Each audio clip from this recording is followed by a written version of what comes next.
Então nós lemos Efésios capítulo 2, versículo 20 até o 22. E hoje nós vamos continuar com uma série de ministrações que fala a respeito da plena salvação de Deus. Já falamos muitas coisas, irmãos, com relação a isso, né? Já são 18 ministrações, contando com a de hoje. Então, a intenção é que nós terminemos as ministrações, irmãos, com pleno conhecimento dessa salvação, né? Que possamos sair com diploma, de que nós entendemos como se desenvolveu essa salvação de Deus em nós, para que nós contemplemos essa salvação e sejamos constrangidos, irmãos. É de suma importância, é de extrema importância nós conhecermos, irmãos. Então, o conhecimento dessa salvação, ela vai nos livrar de muita coisa.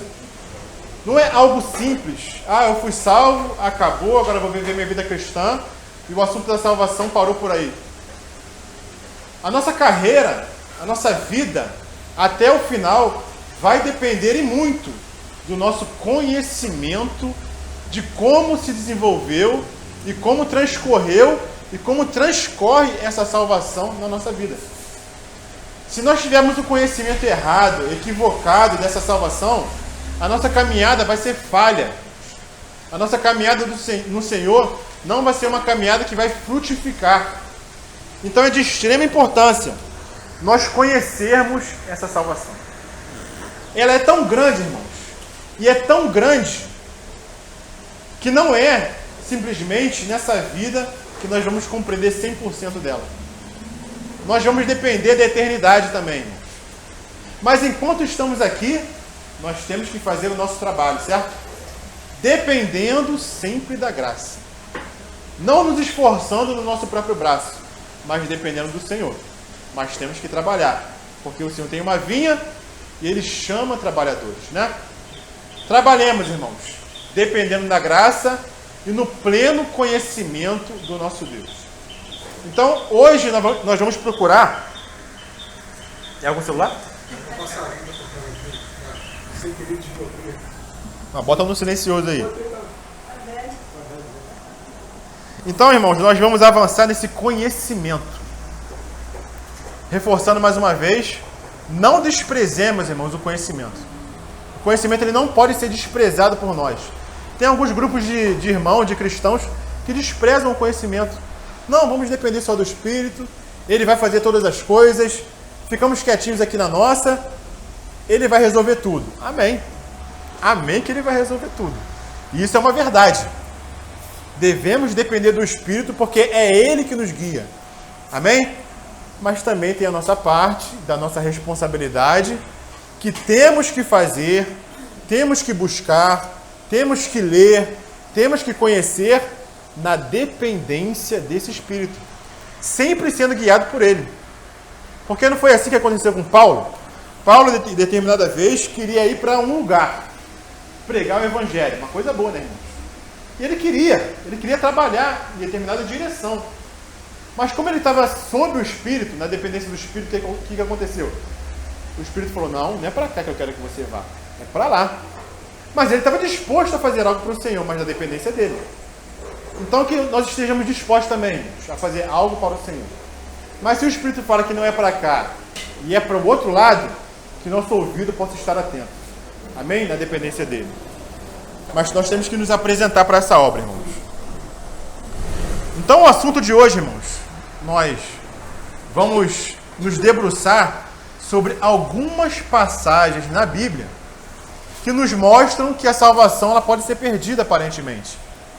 Porque até aqui nós podemos falar o que, irmãos? De tudo que nós vimos até agora. A nossa salvação, ela é?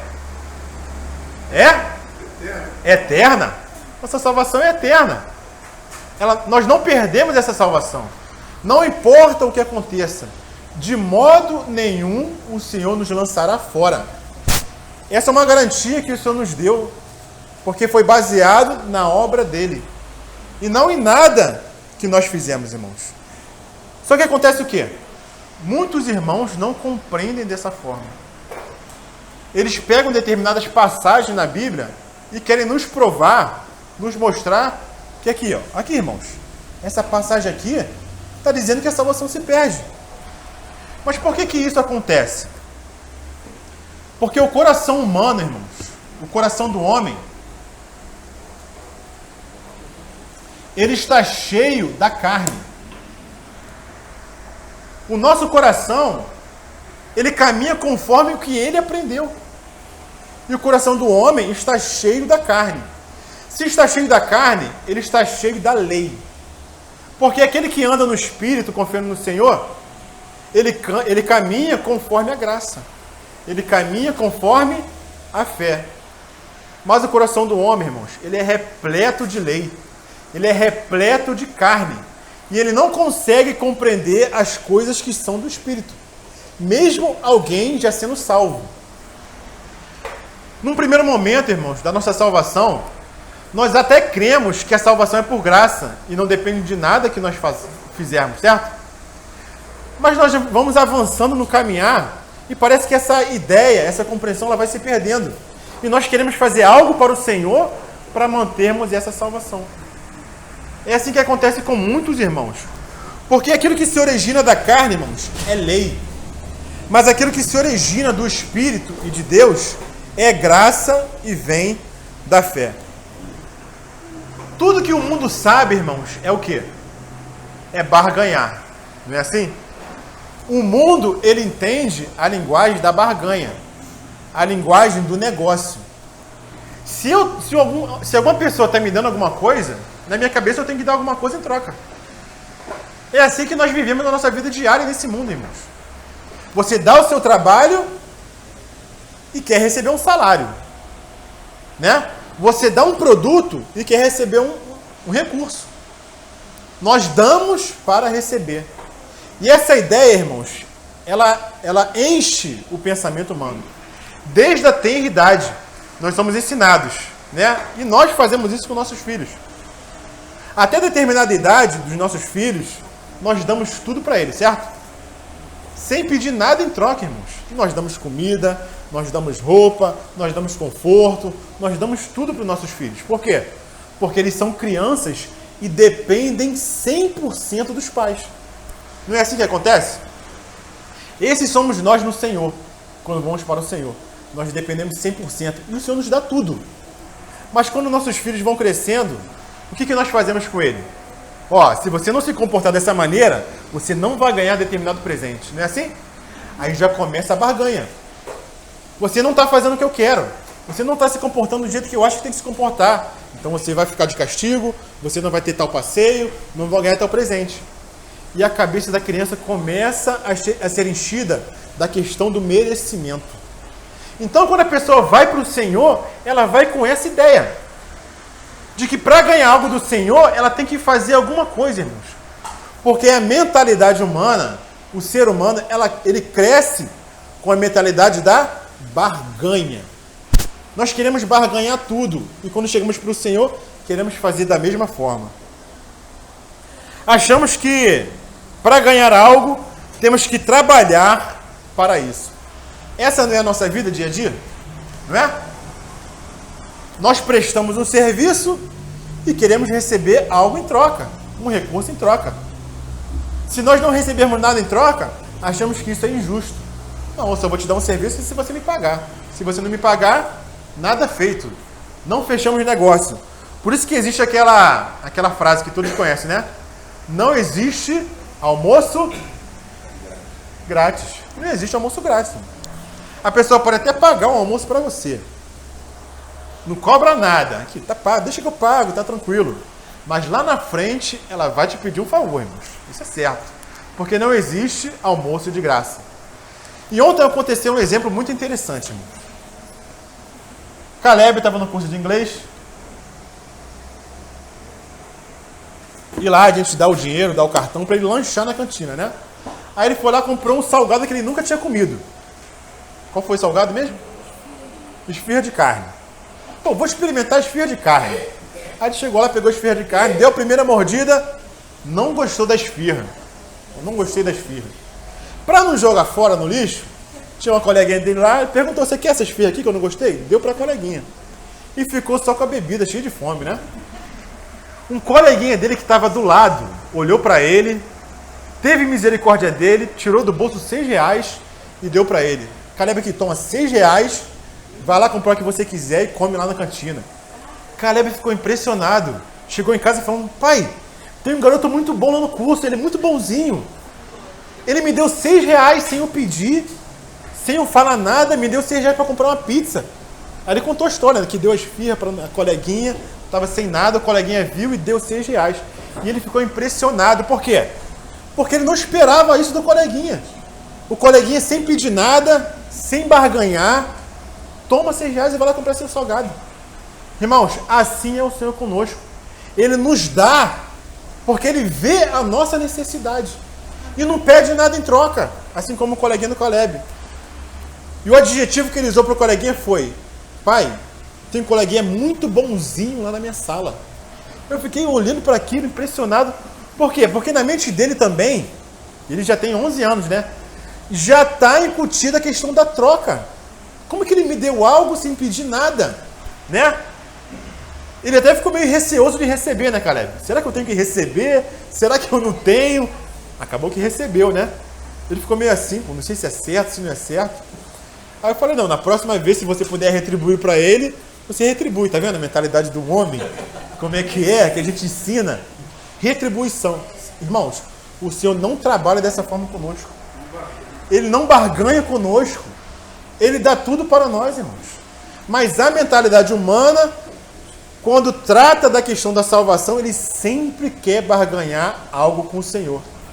Mesmo que ele creia que a salvação é por graça, alguma coisa ele quer fazer, irmãos, para poder se achar merecedor dessa salvação. Então, irmãos, por vivermos dessa maneira, também pensamos que a graça de Deus e a vida eterna em relação a nós está nesse mesmo princípio de barganha, né?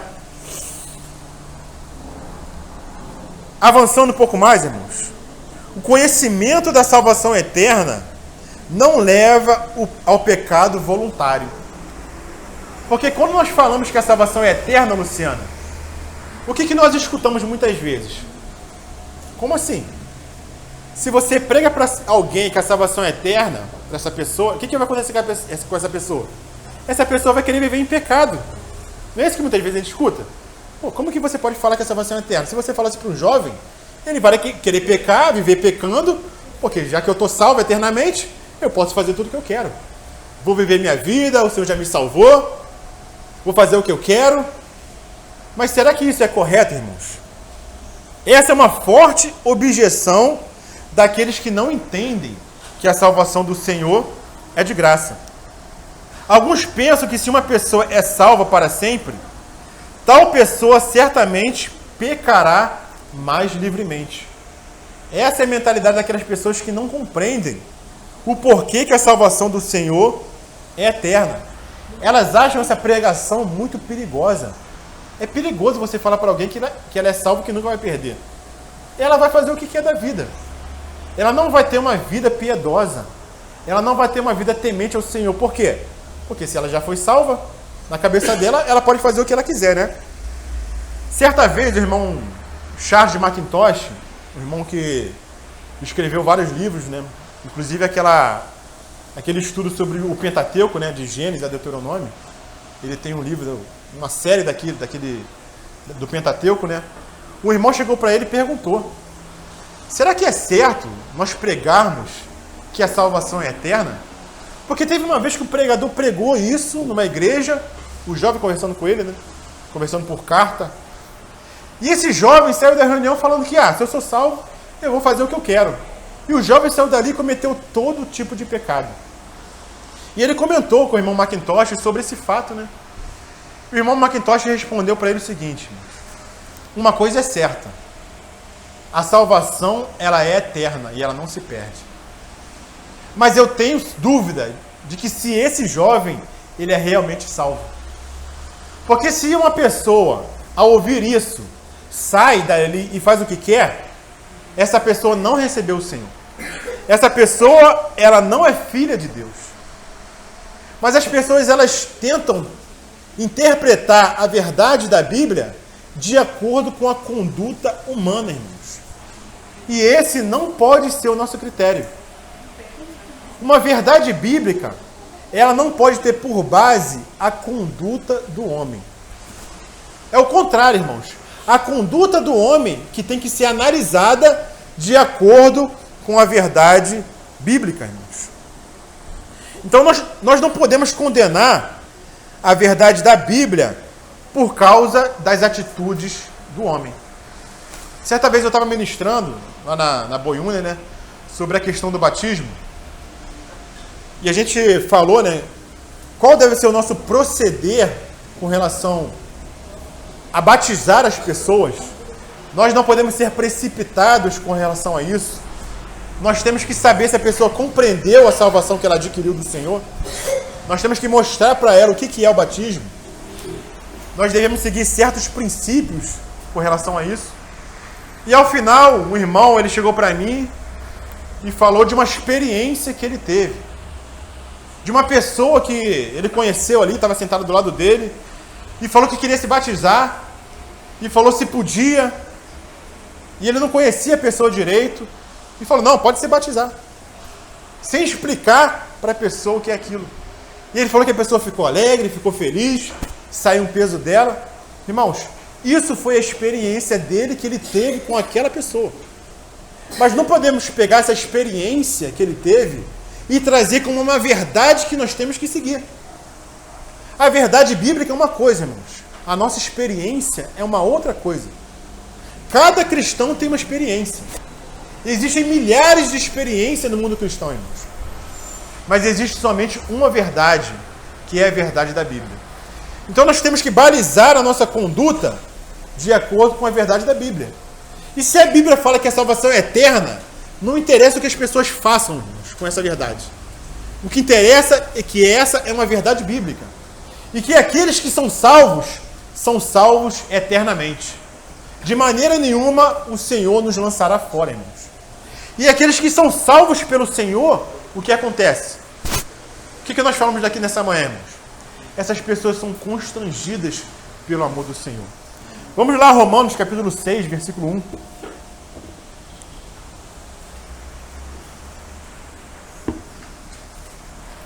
Romanos 6, versículo 1.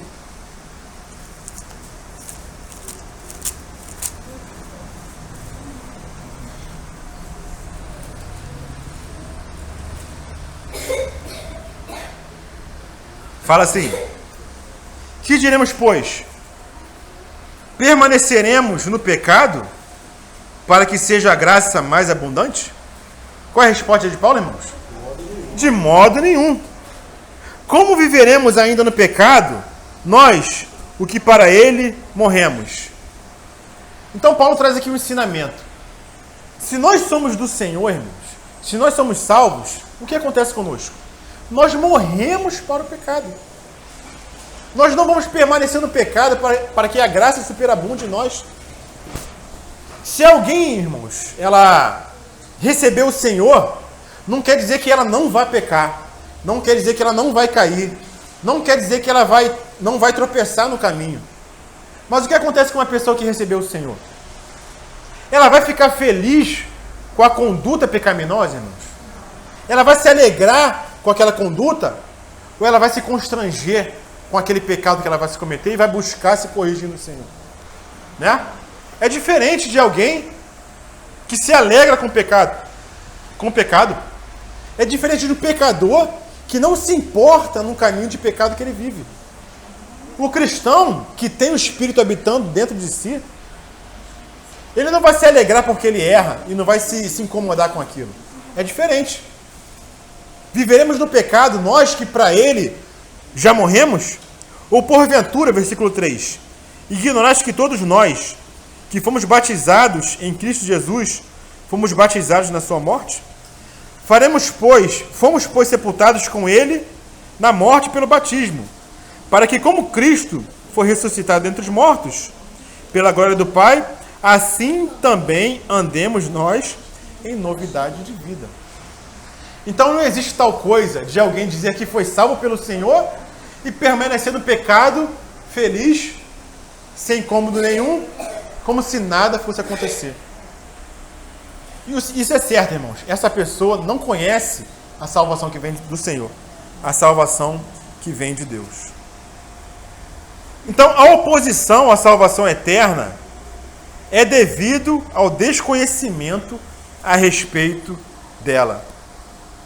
Alguém pode dizer que esse ensinamento de uma vez salvo eternamente, torna uma pessoa irresponsável, displicente e pouco vigilante. Alguém pode dizer isso para você? Não, irmão, se você está falando isso, você vai tornar alguém irresponsável. A pessoa não vai ser diligente, ela não vai caminhar de acordo com a vontade do Senhor, porque o problema dela já está resolvido.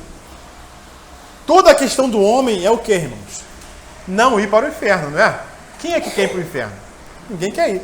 E se alguém fala para ela que essa questão está resolvida, não importa o que ela faça, alguém que não tem compreensão, que não entende o que é salvação, ela vai se tornar uma pessoa irresponsável. Esse pode ser o argumento de alguns irmãos. Somente os que não entendem a salvação de Deus podem dizer que um homem será irresponsável e displicente porque sabe que é eternamente salvo. Então, o que acontece com a salvação? A salvação não é só você ser livrado do inferno. Quando você é salvo, a vida eterna entra em você. Tem um cafezinho ali, André. Se quiser um café ali, tá ali atrás ali o café ali. Ó. Tem com açúcar e sem açúcar. Glória a Deus. Amém? Então, irmãos, quando nós somos salvos, nós não somos só perdoados. A vida eterna entra em nós. Nós temos que saber isso. Quando nós somos salvos, nós não somos só justificados. Nós nos tornamos filhos de Deus. Nós temos que saber isso, irmãos. Quando nós somos salvos, o Espírito Santo, ele entra em nós. Nós temos que saber isso, irmãos. Quando nós somos salvos, o Filho de Deus vem habitar em nós, irmãos. Quando nós somos salvos, o Senhor nos transmite a natureza divina. Tudo isso é salvação, irmãos. Não é só você ser livrado do inferno, da condenação. É muito mais do que isso. A vida eterna entra em você. O Espírito Santo entra em você. Fica à vontade, William. Nós nos tornamos filhos de Deus. E somos participantes da natureza divina, irmãos. É muita coisa que acontece na nossa salvação, irmãos. Não é só você ser livrado do inferno. O próprio Deus vem habitar em nós. E qual é o resultado disso, irmãos? Vida eterna em nós, o Espírito Santo em nós, Jesus Cristo vem habitar em nós. Nós fazemos parte agora da natureza divina. O que acontece conosco? Qual é o resultado disso, irmãos? O homem irá espontaneamente ter um novo desejo. É isso o resultado da nossa salvação, irmãos. O nosso desejo muda. As nossas inclinações mudam. Não quer dizer que nós não vamos mais pecar. Se nós adulterávamos no passado e tínhamos nisso um prazer, né? Não pensávamos na esposa, não pensávamos em pecado. Hoje, quando somos do Senhor, se nós caímos num pecado desse, irmãos, com o Espírito habitando, com o Senhor habitando em nós, imagina o peso na consciência, irmãos. A nossa consciência é na hora afetada. Se nós roubávamos e ficávamos tranquilos com relação a isso, no Senhor agora, quando praticamos um roubo, irmãos, nós não dormimos em paz, irmão. Né? Isso é a vida daquela pessoa que o Espírito habita nela, né? Ela é constrangida por esse amor. Então, há um novo anelo, há uma nova inclinação. A salvação de Deus acrescenta-nos algo novo, irmãos. Então, não é que alguém seja salvo eternamente, que ele vai ser displicente, ele não vai se importar, é diferente. O Espírito Santo vai incomodar ele, né? Se um homem pensa que recebeu uma licença e um certificado para pecar, somente porque agora sabe que é eternamente salvo, e se tal pessoa não sente nada quando peca, tão pouco sofre, duvido que seja um verdadeiro filho de Deus. o Senhor está dentro de nós. E Ele nos proíbe, irmãos, de pecar. É como se fosse um sinal vermelho dentro de nós. Né? Aquela luzinha vai, estamos no verde. Pensamos em algo errado, a luzinha amarela já acende. Praticamos aquele ato errado, é a luzinha vermelha que acende, irmão. O Espírito Santo vai nos incomodar, ele vai se entristecer dentro de nós. E nós, por esse constranger, o Espírito nos leva a fazer o quê? Nos arrepender desse pecado. O pecador não se arrepende, irmão. O pecador não tem essa questão do arrependimento. Ele peca, no outro dia ele vai fazer de novo, e enquanto ele não entregar a vida a Cristo, ele não vai ter esse constranger dentro dele. Pode haver um constranger que seja na sua consciência, porque todos nós temos aquela questão da moral dentro de nós, do que é certo e do que é errado.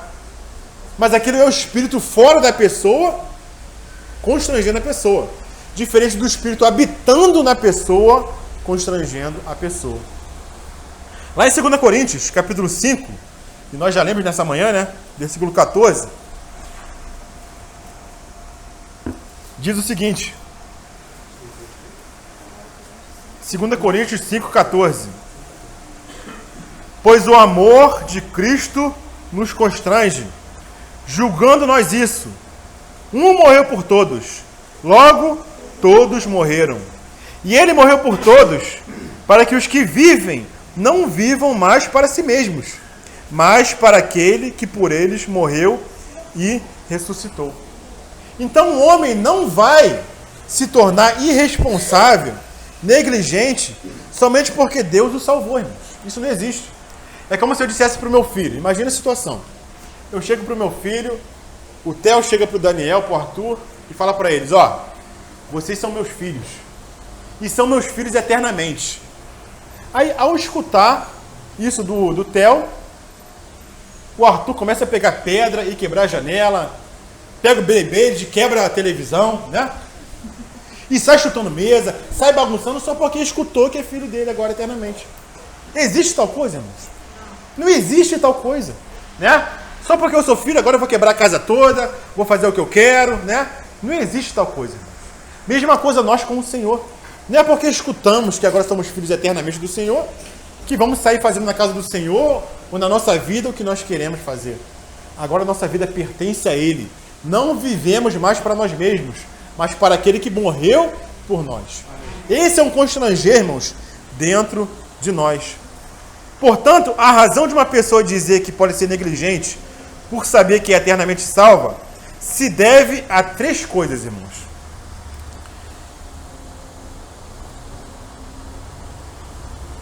E essas 3 coisas são as seguintes, irmãos.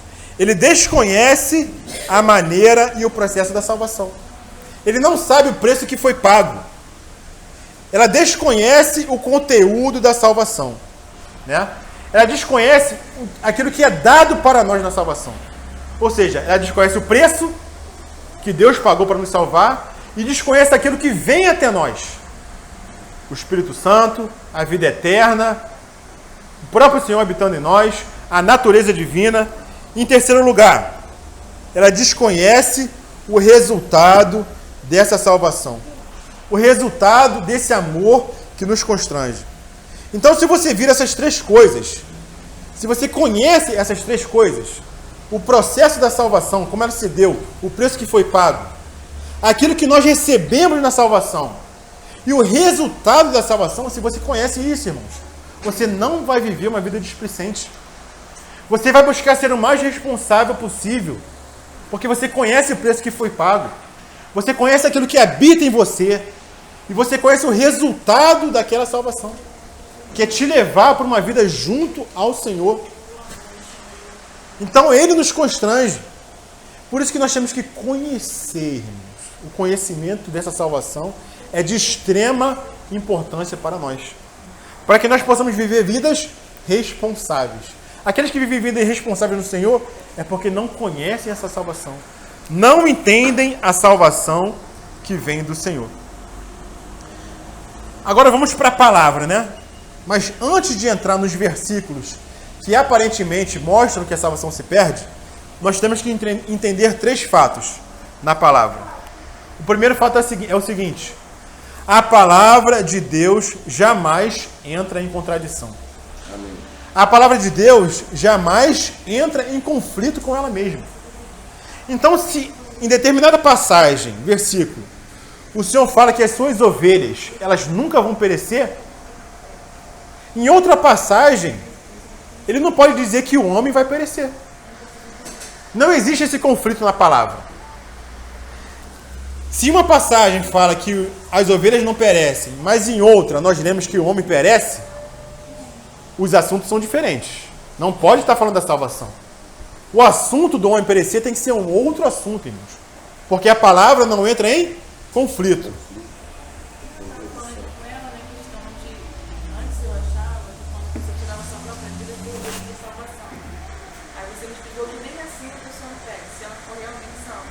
Sim. Muitos têm esse entendimento. Todo mundo escutou o que ele me falou? Ela falou que pensava antes que uma pessoa cristã, que é salva, que é do Senhor, tem o testemunho, né? Que quando essa pessoa tira a própria vida, ela achava que essa pessoa perdia a salvação, né?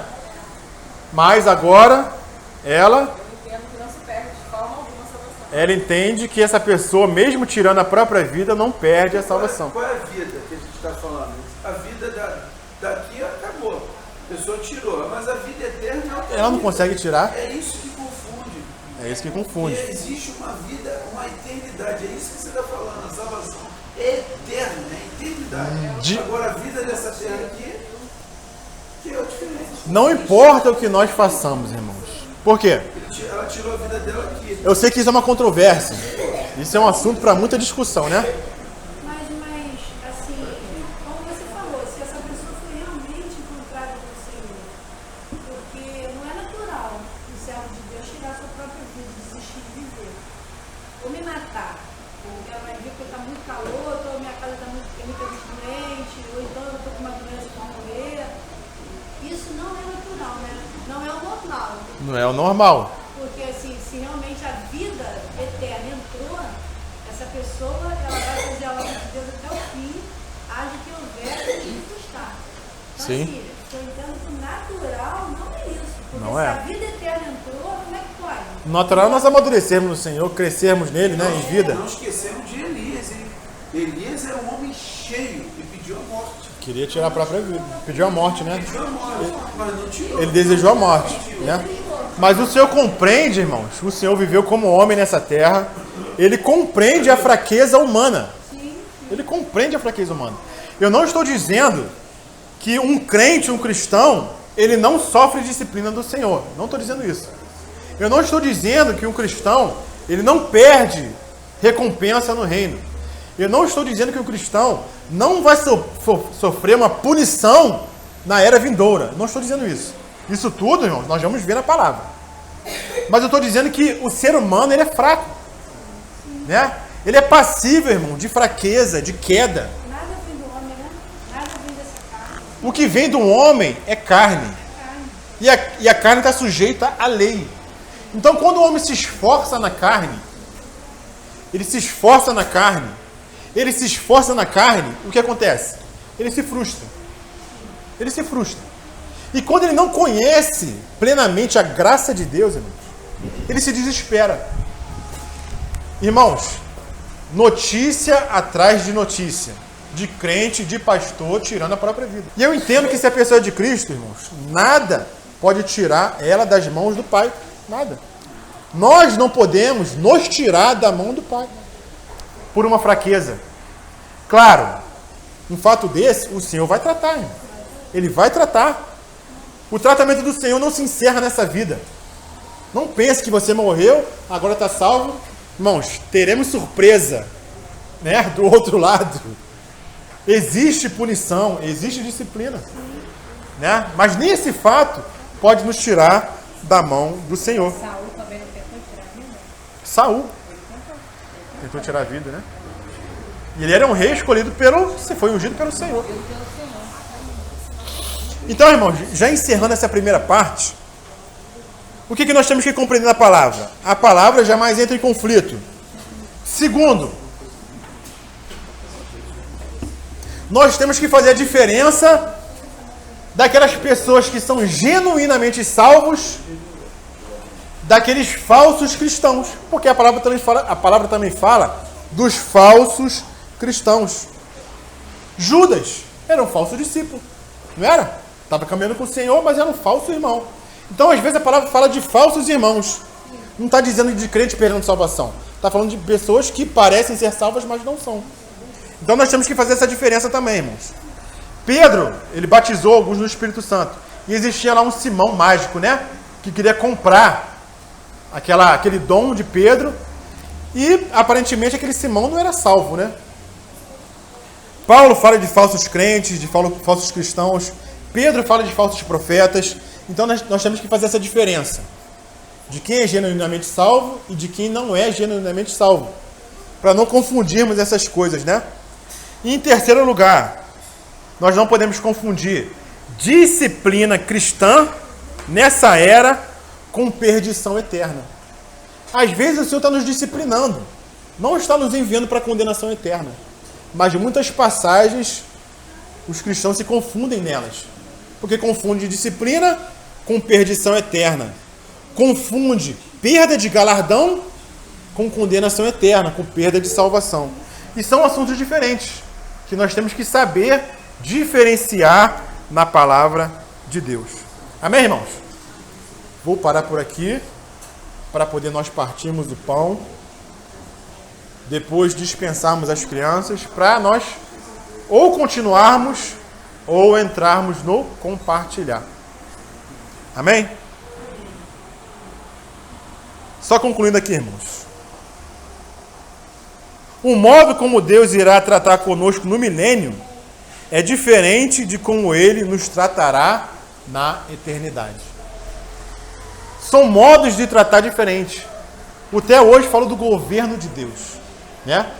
Nós temos que entender o que é o governo de Deus e o que é a salvação de Deus. São modos de tratar diferentes. E nós temos que discernir isso, irmãos.